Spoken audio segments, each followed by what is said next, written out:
Porsche car अपघात प्रकरणामध्ये ड्रायव्हरचं अपहरण केलेली कार सुद्धा आता पोलिसांनी जप्त केलेली आहे। काही वेळापूर्वी आपण पुढारी न्यूजवर बातमी पाहिली होती, जी पोर्शे कार आहे तिच्या कंपनीकडून जे फुटेज आहे ते मिळवलं गेलं होतं, त्याच्यामध्ये तपासाला मदत होणार आहे। आणि आता आणखी एक नवीन अपडेट हाती येते, ड्रायव्हरचं अपहरण केलं गेलं, ती कार सुद्धा पोलिसांकडून जप्त करण्यात आलेली आहे।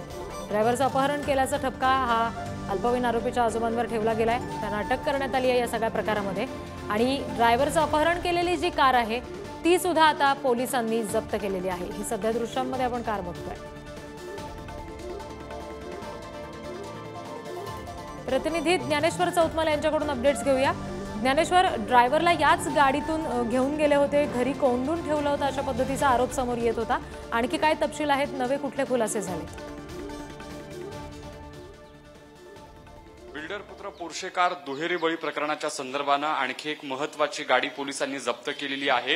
ही गाडी माझ्या मागे जी तुम्ही पाहता, या गाडीतून ड्रायव्हर गंगाधर हेरिक्रूप याला जे अल्पवयीन आरोपीचे आजोबा आहेत त्यांनी अपघात झाल्यानंतर पोलीस स्टेशन येथून जे गंगाधर ड्रायव्हर त्याला या गाडीतून अपहरण करून घरी घेऊन गेले अशा पद्धतीची गुन्हा दाखल आहे। हीच ती आलिशान गाडी आहे ज्या गाडीतून जो चालक आहे गंगाधर त्याला अपहरण करण्याच्या प्रयत्नात या गाडीतून घेऊन गेले होते अशा पद्धतीचा आरोप आहे। 2 दिवस गंगाधर हेरिक्रूप याला घरामध्ये डांबून ठेवलेलं होतं आणि हे घरामध्ये डांबून ठेवणं किंवा किडनॅपिंग करणं ही जी केस आहे, या केसमध्ये जी गाडी वापरलेली आहे ती हीच गाडी आहे। या गाडीतून जो अग्रवाल कुटुंबियांचा बंगला आहे वडगाव शहरी परिसरातला, त्या बंगल्यात घेऊन गेले होते।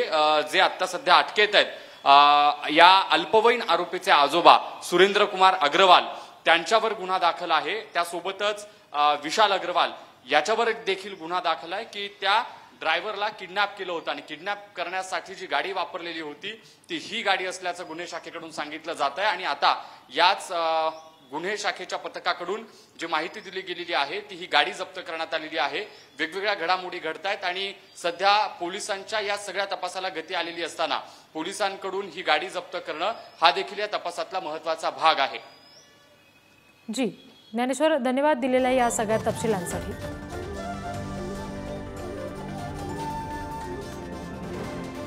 Thank you.